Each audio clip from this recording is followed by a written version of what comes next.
नमस्कार, आप देख रहे हैं जगवार्ता न्यूज़ और मैं हूं आपके साथ डॉक्टर जशवंत। जल उत्सव सप्ताह के अंतर्गत जिला नैनीताल की नदियों के जल को संरक्षण, संवर्धन तथा सफाई अभियान के तहत हर किसी को अपनी सहभागिता निभाने के लिए जिला प्रशासन द्वारा एक अपील आज की गई। सरकार ने जिस तरह से जल उत्सव मनाए जाने की एक मुहिम छेड़ी है और सभी जिलों में इस तरह का कार्यक्रम किया जा रहा है, उससे ये स्पष्ट होता है कि जल हमारे लिए बहुत महत्वपूर्ण है। और अगर हमने अभी सचेत होकर उसके ऊपर काम नहीं किया तो आगे आने वाले 5-10 सालों में हमारे लिए एक भीषण समस्या हो सकती है।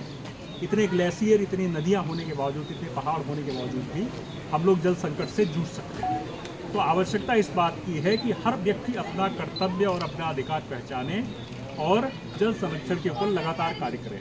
आज का कार्यक्रम का मुख्य उद्देश्य यही है कि पूरे जिले में, पूरे राज्य में एक अभियान के रूप में जल संरक्षण को एक अमूर्त रूप, एक जल अभियान के रूप में आम जनता की सहभागिता से कराया जाना सुनिश्चित किया जाए।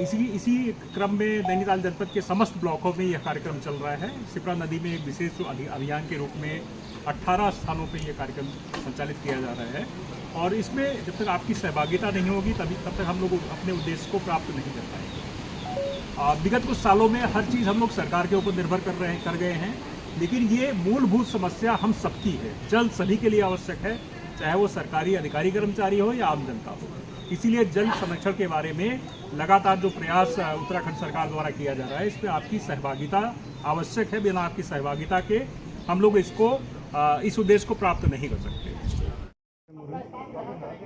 जल उत्सव कार्यक्रम के तहत हमारे नैनीताल जनपद के समस्त ब्लॉकों में ये कार्यक्रम चल रहा है और मुख्य रूप से हमारी जो शिप्रा नदी है, इसमें विभिन्न 18 स्थानों पर आज बृहत वृक्षारोपण कार्यक्रम और जल संरक्षण कार्यक्रम शुरू किया गया है। एक सप्ताह का कार्यक्रम है और लगातार इसमें जन जागरूकता के माध्यम से लोगों की सहभागिता सुनिश्चित करते हुए जल संरक्षण और वाटर रिचार्ज को प्रमोट करने के लिए ये कार्यक्रम किया जाएगा।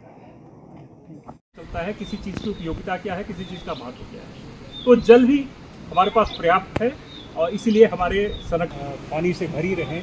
इसके लिए आवश्यक है कि छोटे छोटे इंटरवेंशन, जो जगदीश जी ने आपको बताया कि छोटे छोटे इंटरवेंशन के माध्यम से घरों में, आंगन में, खेत में करके, जंगलों में करके आप किस तरह से जल संरक्षण में अपना सहयोग दे सकते हैं।